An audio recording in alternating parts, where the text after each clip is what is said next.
Hi everyone, welcome to auto madness.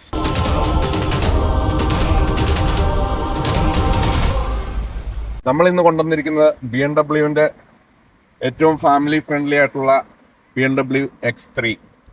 ഇത് നമ്മൾ 2021 മോഡലാണ് വന്നിരിക്കുന്നത്.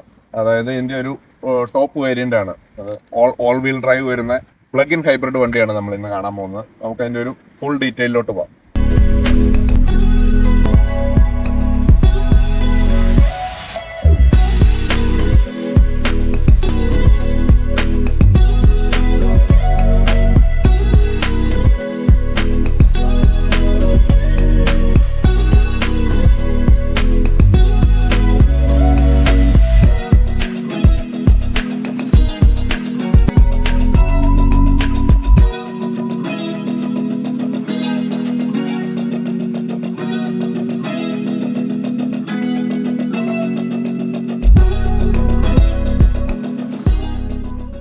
ഓക്കെ, ഫ്രണ്ട് ഫേസിലോട്ട് വന്നിട്ടുണ്ടെങ്കിൽ നമ്മളെല്ലാവരും ഇഷ്ടപ്പെടുന്ന ആ ഒരു ഓൾഡ് ഹൊറിസോണ്ടൽ കിഡ്നി ഗ്രില്ലാണ് വരുന്നത്. 2021 മോഡലാണ് നമ്മൾ കണ്ടുകൊണ്ടിരിക്കുന്നത്. വളരെ ടിപ്പിക്കൽ, എന്താ പറയുക, ഒരു ഹിസ്റ്റോറിക്കലി കീപ്പ് ചെയ്തുകൊണ്ടിരിക്കുന്ന ഫ്രണ്ട് ഫേസ് എപ്പോൾ നമ്മൾ കണ്ടാലും BMW ആണെന്ന് എത്ര ദൂരത്ത് നിന്ന് ഐഡന്റിഫൈ ചെയ്യുന്ന ഒരു ഡിസൈനാണ്. താഴെ lower lip brushed aluminium finish കൊടുത്തിട്ടുണ്ട്. ബാക്കി ഓൾമോസ്റ്റ് എല്ലാം ബ്ലാക്ക് ആണ് വരുന്നത്.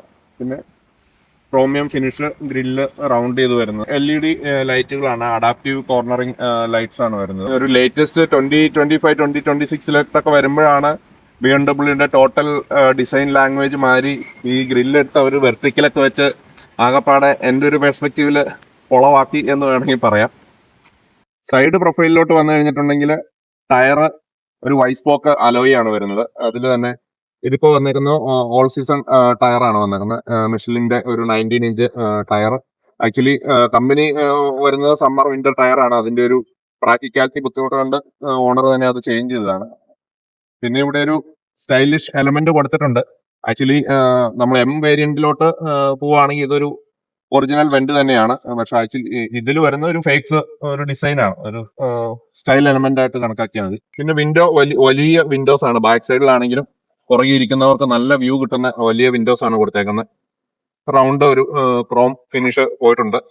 ഹാൻഡ് റെയിൽ പോലെ പോകുന്നുണ്ട്. ഇത് ആക്ച്വലി ഒരു ലുക്കിന് വേണ്ടിയുള്ള ഒരു സാധനമാണ്. നമുക്ക് അങ്ങനെ എന്തെങ്കിലും ടൈ ചെയ്യാനോ അങ്ങനെയുള്ള ഒരു ഓപ്ഷൻ അല്ല. വീൽ ആർച്ച് ഒക്കെ ബ്ലാക്ക് തന്നെയാണ് പോകുന്നത്. വേറെ സെപ്പറേറ്റ് കളർ വരുന്നുണ്ട്. ഇത് 50 ലിറ്റർ ആണ് ടാങ്ക് വരുന്നത്. ഇത് ഫുൾ പ്ലഗ് ഇൻ ഹൈബ്രിഡ് ആയതുകൊണ്ട് തന്നെ ഇതിൽ വരുന്ന ഒരു 2 ലിറ്റർ ടർബോ എഞ്ചിൻ ആണ് വരുന്നത്. അപ്പൊ എഞ്ചിൻ 184 PS ഒരു എഞ്ചിൻ വരുന്നുണ്ട്. അതിന്റെ ഒപ്പം തന്നെ പ്ലഗ് ഇൻ ഹൈബ്രിഡിന്റെ ബാറ്ററി ഒരു 12 kWh ബാറ്ററി വരുന്നുണ്ട്. നമുക്ക് അതിന്റെ ഒരു ഡീറ്റെയിൽസിലോട്ട് നമുക്ക് ലേറ്റർ പോവാം. അപ്പൊ നമ്മൾ ബാക്കിലോട്ട് വന്നിട്ടുണ്ടെങ്കിൽ BMW X3 എന്നുള്ള ബാഡ്ജിങ് കൊടുത്തിട്ടുണ്ട്. അതുപോലെ തന്നെ എക്സ് ഡ്രൈവ് എന്ന് പറയുന്ന BMW ഓൾ വീൽ ഡ്രൈവിനെ സൂചിപ്പിക്കുന്നതാണ്. 30E എന്ന് പറയുന്ന എഞ്ചിനെ സൂചിപ്പിക്കുന്നു. അതായത് E എന്ന് പറയുന്നതാണ് പ്ലഗ് ഇൻ ഹൈബ്രിഡ്. ഇതിന്റെ അകത്ത് തന്നെ നമുക്ക് 30i 20i അങ്ങനെയുള്ള വേറെ വേർഷൻസ് വരുന്നുണ്ട്. നോർമൽ പെട്രോൾ വേരിയന്റുകൾ. ഒരു ഡീസൽ ആണെങ്കിൽ 30D 20D അങ്ങനെ വരും. ഇന്റഗ്രേറ്റഡ് സ്പോയിലർ കൊടുത്തിട്ടുണ്ട്. നല്ലൊരു സ്റ്റൈലിഷ് ലുക്ക് കിട്ടുന്നുണ്ട്. അതുപോലെ തന്നെ ഒരു ഷാർക്ക് ഫിൻ ആന്റിന, ഡിജിറ്റൽ റേഡിയോയും മറ്റ് കണക്ടിവിറ്റി എല്ലാം നമുക്ക് ഷാർക്ക് ഫിൻ ആന്റിന വഴി കിട്ടുന്നുണ്ട്. പിന്നെ താഴെ ഒരു സ്കിഡ് പ്ലേറ്റ് ഒരു 3 സ്പോക്ക് ഡിസൈനിൽ ഒരു ബ്രഷ്ഡ് അലുമിനിയം ഫിനിഷിൽ കൊടുത്തിട്ടുണ്ട്. റിയൽ എക്സോസ്റ്റ് ആണ്, വേറെ നമ്മുടെ ഫേക്ക് പരിപാടികളൊന്നുമില്ല. റിയൽ എക്സോസ്റ്റ് തന്നെ ഡബിൾ എക്സോസ്റ്റ് കൊടുത്തിട്ടുണ്ട്. ബ്രേക്ക് ലൈറ്റ് മുകളിൽ വരുന്നു. BMW ലോഗോ സെൻട്രൽ തന്നെ അത്യാവശ്യം ഹൈലൈറ്റ് ചെയ്ത് കൊടുത്തിട്ടുണ്ട്.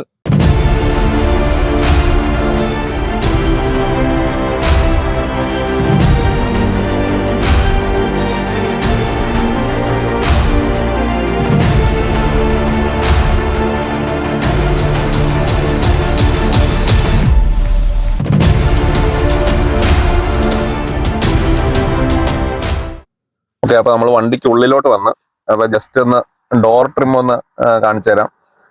ഇവിടെ ഒരു അലുമിനിയം ബ്രഷ്ഡ് ഫിനിഷ് വരുന്നുണ്ട്. മെമ്മറി സീറ്റ് വരുന്നുണ്ട്. അപ്പൊ നമുക്ക് ഹസ്ബൻഡും വൈഫും 2 സീറ്റിംഗ് സെറ്റിംഗ്സ് ഉള്ളതാണെങ്കിൽ അത് 1 2 നമുക്ക് സേവ് ചെയ്ത് വെക്കാം. പിന്നെ വരുന്നതെന്ന് പറഞ്ഞാൽ ഇലക്ട്രിക് മിററിന്റെ കൺട്രോൾസ് വരുന്നുണ്ട്. ഹൈഫൈ ഓഡിയോ സിസ്റ്റം വരുന്നു. ഒരു 12 സ്പീക്കർ സിസ്റ്റമാണ്.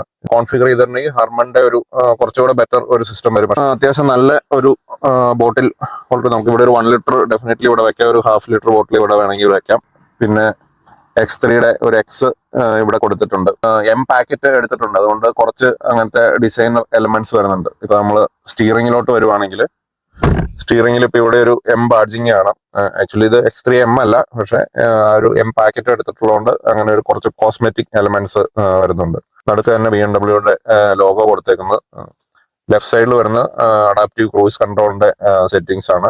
റൈറ്റ് സൈഡിൽ നമ്മുടെ ക്ലസ്റ്റർ ഇൻസ്ട്രുമെന്റ് ക്ലസ്റ്റർ ഓപ്പറേറ്റ് ചെയ്യാനുള്ള സൗണ്ട് വോളിയം കൂട്ടുക കുറയ്ക്കുക, ഡിസ്പ്ലേ, അങ്ങനെയുള്ള കാര്യങ്ങളാണ് വരുന്നത്. പിന്നെ ഓട്ടോമാറ്റിക് ലൈറ്റ് ആണുള്ളത്. ഓട്ടോമാറ്റിക് നമ്മൾ ഓട്ടോയിൽ ഇട്ട് കഴിഞ്ഞാൽ പിന്നെ ആക്ച്വലി നമ്മൾ ലൈറ്റ് ഒന്നും ഓപ്പറേറ്റ് ചെയ്യേണ്ട ആവശ്യമില്ല.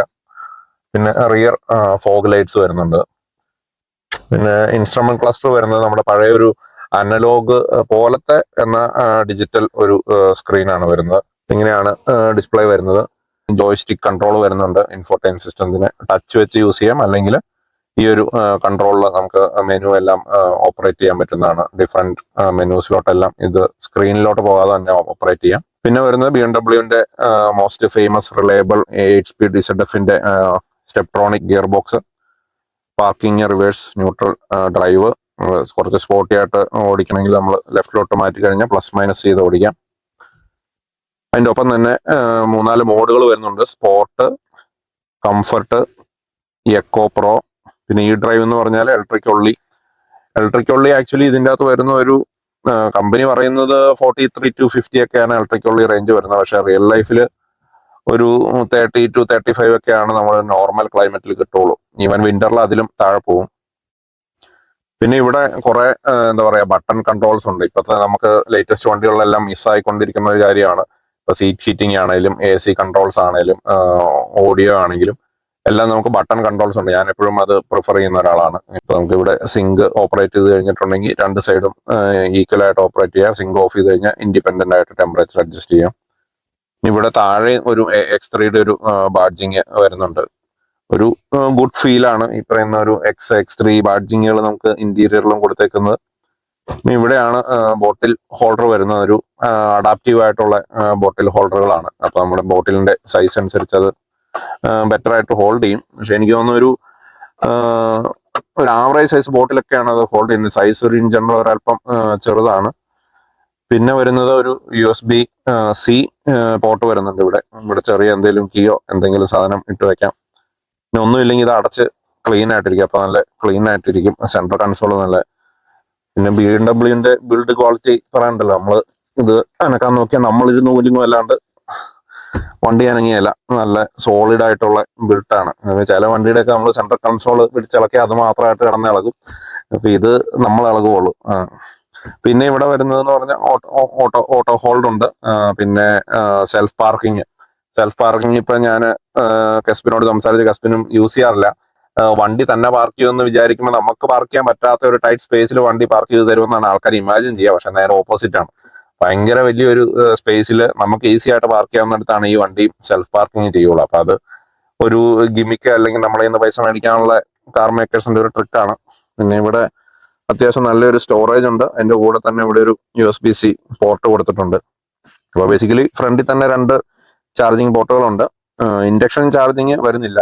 ലേറ്റസ്റ്റ് മോഡലിലോട്ടൊക്കെ വരുമ്പോൾ ഇൻഡക്ഷൻ ചാർജിങ് വരുന്നുണ്ട്. പിന്നെ വരുന്നത് സൺബ്ലൈൻഡ് ഒരു വാനിറ്റി മിറർ വിത്ത് ലൈറ്റ് കൊടുത്തിട്ടുണ്ട്. മിറർ ഇച്ചിരി സൈസ് വളരെ കുറവാണ്. വണ്ടിയുടെ സൈസ് വെച്ച് കുറച്ചുകൂടെ വലിയ മിറർ കൊടുക്കാറുണ്ടെന്ന് എനിക്ക് തോന്നി. സൺറൂഫ് ഒരു പനോരമിക് സൺറൂഫാണ്. അതായത് അതങ്ങ് ഫ്രണ്ട് മുതൽ അങ്ങ് ബാക്ക് വരെ പോകും. അപ്പൊ ഈ ബാക്കിൽ ഇരിക്കുന്ന ആൾക്കാർക്കും വളരെ നല്ലൊരു എയറി ഫീല് കിട്ടും. അപ്പൊ നല്ല ക്ലൈമറ്റിലൊക്കെ ഇതിങ്ങനെ ഓപ്പൺ ചെയ്തിട്ട് വലിയൊരു സ്പീഡിൽ പോകാൻ നിൽക്കരുത്. കാരണം അപ്പൊ വിൻഡ് നോയ്സ് ഭയങ്കരമായിട്ട് വന്നിട്ട് അത്ര കംഫർട്ടബിൾ ആയിരിക്കില്ല. അല്ലെങ്കിൽ നല്ലൊരു വെതറിലൊക്കെ ഇത് ഓപ്പൺ ചെയ്തിട്ട് പോകാൻ നല്ല രസമായിരിക്കും. പിന്നെ വരുന്നത് ഗ്ലൗ ബോക്സ് ഒരു ഡീസന്റ് സൈസ്. വണ്ടിയുടെ പേപ്പറും ഡോക്യുമെന്റ്സ് എല്ലാം വെച്ച് കഴിയുമ്പോൾ അത് ഫുള്ളായി. ഡാഷ്ബോർഡിൽ അത്യാവശ്യം സോഫ്റ്റ് ആയിട്ടുള്ള മെറ്റീരിയൽ ആണ് കൊടുത്തേക്കുന്നത്. അങ്ങനെ ഒരു ലെതർ കവറിങ് അങ്ങനെയൊന്നും കൊടുത്തിട്ടില്ല. പിന്നെ ആ ഡോർ ട്രിമ്മിൽ നമ്മൾ ഇവിടെ കണ്ട അതേ ഒരു ബ്രഷ്ഡ് അലുമിനിയം ഫിനിഷ് ഇങ്ങനെ ഇവിടെ കണ്ടിന്യൂ ചെയ്ത് പോകുന്നുണ്ട്. പിന്നെ സീറ്റൊക്കെ ആണെങ്കിലും നല്ല കംഫർട്ടബിൾ സീറ്റാണ്. Leather seat. നടുക്ക് ഫാബ്രിക് വരുന്നുണ്ട്. പിന്നെ അത്യാവശ്യം നല്ല തൈ സപ്പോർട്ട് ഉണ്ട്. നമുക്ക് തൈ സപ്പോർട്ട് അഡ്ജസ്റ്റ് ചെയ്യാം. ഒരാളുടെ ഹൈറ്റ് അനുസരിച്ച് നമുക്ക് ഈ തൈ സപ്പോർട്ട് നമുക്ക് ഇവിടെ അഡ്ജസ്റ്റ് ചെയ്യുകയും ചെയ്യാം.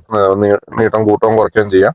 അപ്പൊ ഇവിടെ നമുക്ക് ഇലക്ട്രിക് കൺട്രോൾ വരുന്നുണ്ട് സീറ്റിന്റെ. ഇപ്പൊ ഫ്രണ്ടിലോട്ട് മൂവ് ചെയ്യിക്കാം, ബാക്കിലോട്ടുള്ള മൂവ്മെന്റ്. പിന്നെ ഇത് സീറ്റിന്റെ സ്ലാൻഡിങ്, പുറകോട്ട് പോകുന്നത്, മുന്നോട്ട് വരുന്നത്. അപ്പൊ നല്ലൊരു കറക്റ്റ് പൊസിഷൻ ഓരോ ഡ്രൈവറിന്റെ അത് നമുക്കിവിടെ സെറ്റ് ചെയ്യാം. 1, 2 മെമ്മറി സെറ്റിങ്ങിൽ സെറ്റ് ചെയ്യാൻ ചെയ്യും. പിന്നെ അഡീഷണൽ ആയിട്ട് വരുന്നതെന്ന് പറഞ്ഞാൽ ഈ എക്സ് ലൈൻ എം പാക്കറ്റ് എടുത്തുകൊണ്ട് നമുക്ക് ഇവിടെ ഒരു ട്രിം ബാഡ്ജിങ് വരുന്നുണ്ട്. അപ്പൊ അത് ഈ ട്രിം വരുന്നതുകൊണ്ടാണ് വരുന്നത്. ഇവിടെ ഒരു ഫ്യൂൾ ടാങ്ക് ഓപ്പണർ കൂടി വരുന്നുണ്ട് ഡോർ ട്രിമ്മിൽ തന്നെ. പിന്നെ ഇവിടെ ഒരു അഡീഷണൽ സ്വിച്ച് കൊടുത്തിട്ടുണ്ട്. അതായത് നമ്മുടെ ബോൾസ്റ്റേഴ്സ് നമ്മുടെ ബോഡിയുടെ സൈസിനനുസരിച്ച് നമുക്ക് ഫിറ്റ് ചെയ്യാൻ പറ്റും. അതായത് വളരെ മെലിഞ്ഞ ആൾക്കാരൊക്കെ ആണെങ്കിൽ നമ്മൾ വളവൊക്കെ എടുക്കുമ്പോൾ ആള് കിടന്ന് സീറ്റിൽ മൂവ് ചെയ്യാതിരിക്കാൻ വേണ്ടി ബോൾസ്റ്റേഴ്സ് അഡ്ജസ്റ്റ് ആവുന്ന ഒരു ബട്ടണാണ് ഇവിടെ വരുന്നത്. ഇനി ഇവിടെ ഒരു ചെറിയ സ്റ്റോറേജ് കൊടുത്തിട്ടുണ്ട്. പിന്നെ പാർക്കിംഗ് ലൈറ്റ് സെപ്പറേറ്റ് ആയിട്ട് തന്നെ ഓണോ ഓഫ് ചെയ്യാനുള്ള ഓപ്ഷൻ ഉണ്ട്. പാർക്കിംഗ് ലൈറ്റ് ലെഫ്റ്റ് റൈറ്റോ അങ്ങനെയോ. ഇതാണ് ഫോഗ് ലൈറ്റിന്റെ ഇത് വരുന്നത്. ഇനി AC വെന്റിന്റെ ഷേപ്പ് ഒക്കെ ഭയങ്കര ഇൻട്രസ്റ്റിംഗ് ഒരു ഷേപ്പാണ്. പ്രത്യേകിച്ച് ഈ കോർണറിലൊക്കെ വരുന്ന AC വെന്റിന്റെ ഷേപ്പ് നല്ലൊരു സ്പോർട്ടി ലുക്കുള്ള ഇതാണ്. ഹാൻഡ് റെസ്റ്റ് വരുന്നുണ്ട്. ഹാൻഡ് റെസ്റ്റ് ഒരു ഗുണമുള്ളതെന്ന് പറഞ്ഞാൽ യൂഷ്വലി ഇവിടെ 2 പോക്കറ്റ് ആയിട്ടാണ് ഹാൻഡ് റെസ്റ്റ് വരുന്നത്. അപ്പൊ നമ്മുടെ കൈ വെക്കുമ്പോൾ അതിന്റെ അകത്ത് പോയി. ഇതിപ്പോ ക്ലോസ്ഡ് ആയതുകൊണ്ട് നമുക്ക് ബോട്ടിൽ ഇല്ലാത്തൊരു സമയത്ത് ക്ലോസ് ചെയ്ത് വെച്ചാൽ ഇങ്ങനെ കൈ വെക്കാൻ കംഫർട്ടബിൾ ആണ്. ബോട്ടിൽ വെക്കണമെങ്കിൽ ഇവിടെയും അത്യാവശ്യം നല്ലൊരു ഒരു 1/2 ലിറ്റർ ബോട്ടിലൊക്കെ കംഫർട്ടബിൾ ആയിട്ട് യൂസ് ചെയ്ത് വെക്കാം. അഡ്ജസ്റ്റബിൾ ആയിട്ടുള്ള 3 ഹെഡ് റെസ്റ്റ് വരുന്നുണ്ട്. ആക്ച്വലി 2 അഡൾട്ട്സിന് വളരെ കംഫർട്ടബിൾ ആയിട്ട് ഇരിക്കാം. ഒരു നോർമൽ സൈസ് ആൾക്കാർക്ക് 3 പേർക്ക് ഇരിക്കാം. പക്ഷെ ഈ ടണല് ഇച്ചിരി വിട്ടും ഹൈറ്റും ഉള്ളതായതുകൊണ്ട് കാല് നല്ല രീതിയിൽ ഇങ്ങനെ അകന്നു വരും അടുക്കിയിരിക്കുന്ന ആളുടെ. അന്നേരം കുറച്ച് ടൈറ്റ് ആയിരിക്കും. ഷോൾഡർ കുറച്ച് ബ്രോഡ് ഷോൾഡർ ഒക്കെ ഉള്ളവർക്ക്. ഈ വണ്ടിയുടെ ഗുണം എന്ന് പറഞ്ഞാൽ നമുക്ക് സൺറൂഫ് വരുന്നുള്ളതുകൊണ്ട് നല്ല എയറി ആയിരിക്കും. ഇത് ഓപ്പൺ ചെയ്തിട്ട് കഴിഞ്ഞാൽ നല്ല വ്യൂ ഉണ്ടാവും. പിന്നെ റീഡിങ് ലാമ്പ്, ഇതിനിപ്പോ സൺറൂഫ് വരുന്നുണ്ട്, സെൻട്രൽ വരാത്തതുകൊണ്ട് ആണ് സൈഡിൽ കൊടുത്തേക്കുന്നത്. ടെയിൽ ഗേറ്റ് ഇലക്ട്രിക് ആണ്. 450 ലിറ്റർ ആണ് നമുക്ക് ഈ ഡിക്കി സ്പേസ് വരുന്നത്. അപ്പം ഹൈബ്രിഡ് അല്ലെങ്കിൽ 550 വരുന്നിടത്താണ് ഇതിപ്പോ 450 ആയിട്ട് ചെറുതായേക്കുന്നത്. ഇതുണ്ട് ഈ ലോഡിൽ ഇപ്പൊ ഇത്രയും ഹൈറ്റ് വന്നേക്കണ ഈ ബാറ്ററി സ്പേസ് വരുന്നതുകൊണ്ടാണ്. നമ്മളൊരു സാധനം എടുത്ത് കയറ്റുമ്പോൾ അത് ഒരു ഡിസഡ്വാൻറ്റേജ് ആയിട്ട് വരും.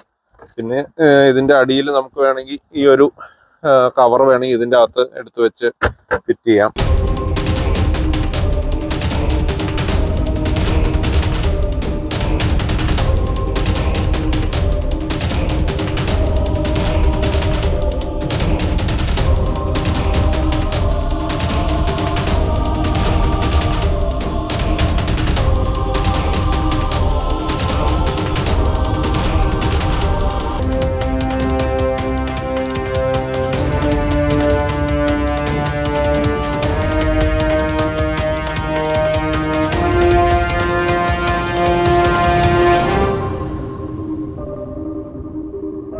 ജസ്റ്റ് കെസ്മിൻ ഒന്ന് ഇൻട്രൊഡ്യൂസ് ചെയ്തോ കെസ്മിനെ. ഹലോ, എൻ്റെ പേര് കെസ്മിൻ.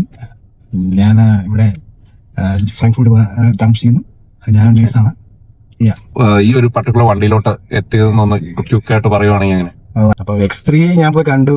അപ്പം വലിയ കുഴപ്പമില്ല. നമ്മുടെ ബജറ്റിൽ വരുന്ന സാധനം, വലിയ പടക്കമില്ലാത്ത, വലിയ ഓട്ടോ ഇല്ലാത്ത വണ്ടി, നല്ല വണ്ടി കണ്ടപ്പം പിന്നെ ഇൻകം നമ്മുടെ ഫൈനാൻസിൽ കുഴപ്പമില്ലായിരുന്നു.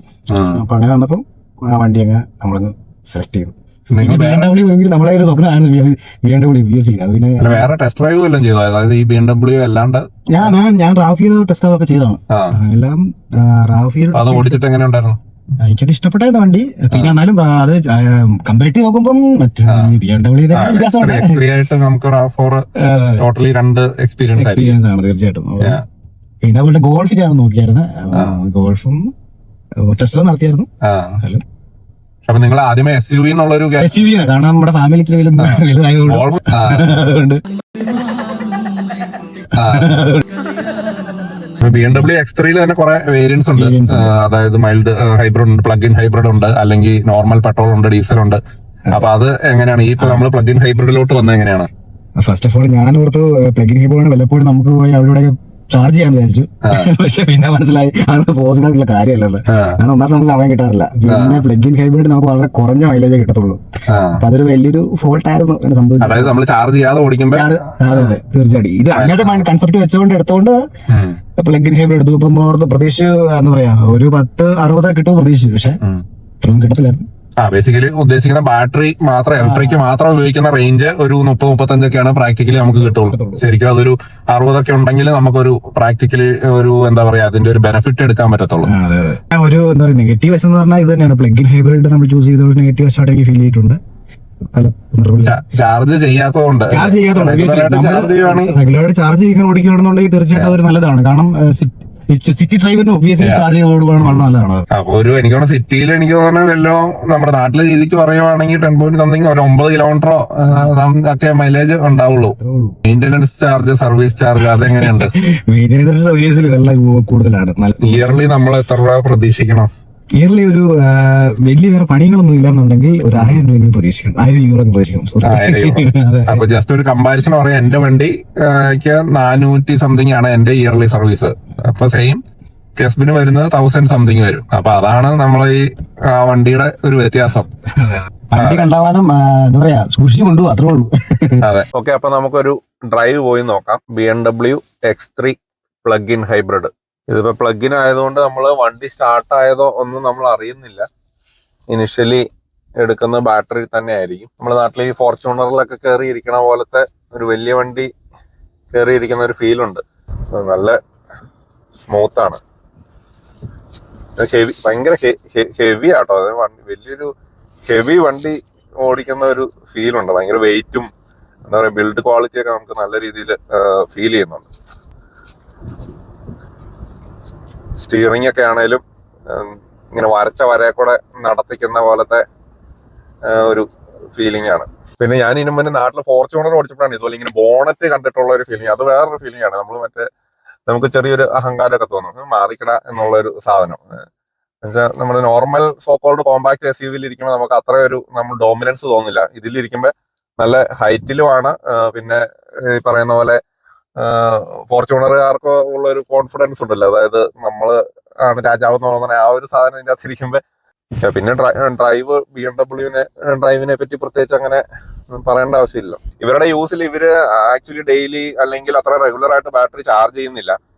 അപ്പൊ ഈവൻ അങ്ങനെ ബാറ്ററി ചാർജ് ചെയ്തില്ല എന്ന് പറഞ്ഞുകൊണ്ട് വണ്ടിക്ക് കംപ്ലൈന്റോ അങ്ങനെയുള്ള പ്രശ്നങ്ങൾ വരത്തില്ല. പക്ഷെ നമ്മള് ഒരു 250-300 kg കൂടുതൽ നോർമൽ X3യേക്കാളും വെയിറ്റ് ഈ വണ്ടിക്ക് വരുന്നുണ്ട്. ആ വെയിറ്റ് ബാറ്ററിയുടെ ആണ്. അപ്പൊ അത് നമ്മൾ യൂസ് ചെയ്യണമെങ്കിൽ ഇതിന്റെ ഒരു റിയൽ വേൾഡ് മൈലേജ് എന്ന് പറഞ്ഞാൽ 30 കിലോമീറ്റർ ഒക്കെയാണ് ഇലക്ട്രിക് ഉള്ളി മൈലേജ് നമുക്ക് കിട്ടണേ. അപ്പൊ അത് യൂസ് ചെയ്യാന്നുള്ളതാണ്. നമുക്ക് നല്ല കോൺഫിഡൻസ് ആണ് ഇത് കാലൊക്കെ കൊടുക്കുമ്പോ. സ്പീഡ് ഭയങ്കര പെട്ടെന്നാണ് കയറുന്നത്. നമ്മള് സ്പീഡ് എത്രയായി നോക്കുമ്പോഴേക്കും നമ്മുടെ സ്പീഡ് ലിമിറ്റ് ഒക്കെ കടന്നു പോയിട്ടുണ്ടാവും. അപ്പൊ ഹെഡ് ഡിസ്പ്ലേ നല്ലൊരു ഓപ്ഷനാണ്. കാരണം ഇത് സ്പീഡ് നമുക്ക് അറിയണമല്ലോ ഇത് എത്രയായി എന്നുള്ളത്. പിന്നെ ഈ പറയുന്ന പോലെ ബാറ്ററി റെഗുലർ യൂസ് ചാർജ് ചെയ്ത് ഉപയോഗിക്കേണ്ട വണ്ടിയാണ്.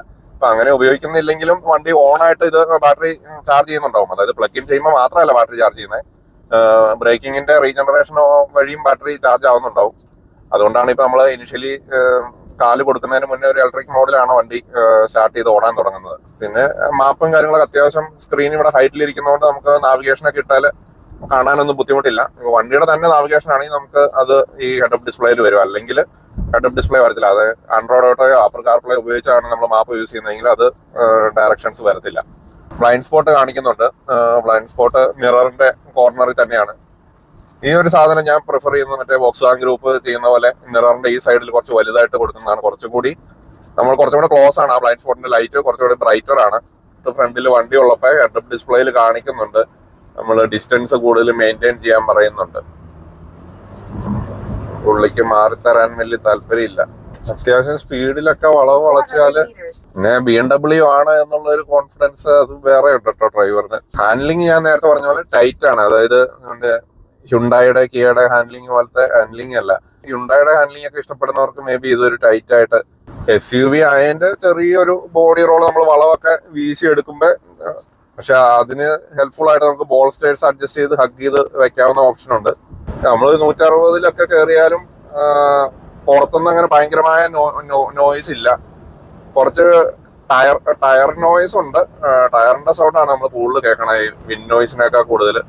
എനിക്ക് തോന്നുന്നു 160 വളരെ കംഫർട്ടബിൾ ആയിട്ട് പോകും. ഇതിന്റെ സീറ്റിംഗ് പൊസിഷനും ആ ഒരു ഇരിപ്പുമാണ് എനിക്ക് ഏറ്റവും ഇഷ്ടപ്പെട്ടത്.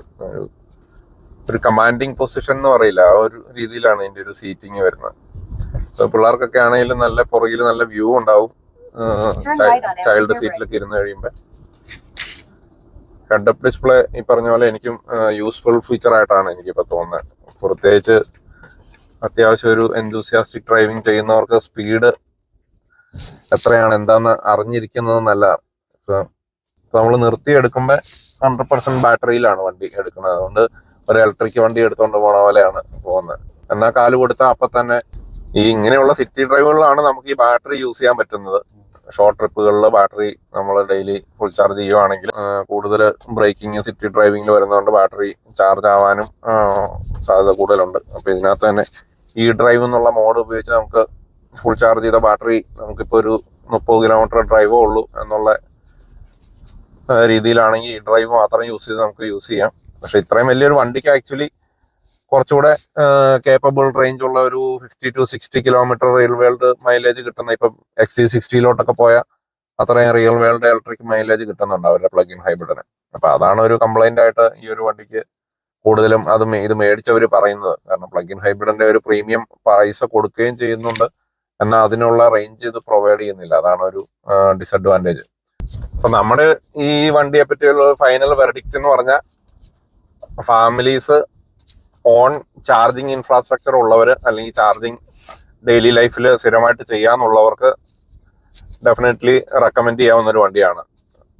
പ്രൊവൈഡഡ് നിങ്ങളൊരു യൂസ്ഡ് മാർക്കറ്റിൽ നല്ലൊരു എന്താ പറയാ ഹിസ്റ്ററി ഉള്ള, പ്രത്യേകിച്ച് ഈ ഹൈബ്രിഡിന്റെ ഒക്കെ അതിന്റെ സർവീസ് ഹിസ്റ്ററി ഭയങ്കര ഇമ്പോർട്ടന്റ് ആണ്.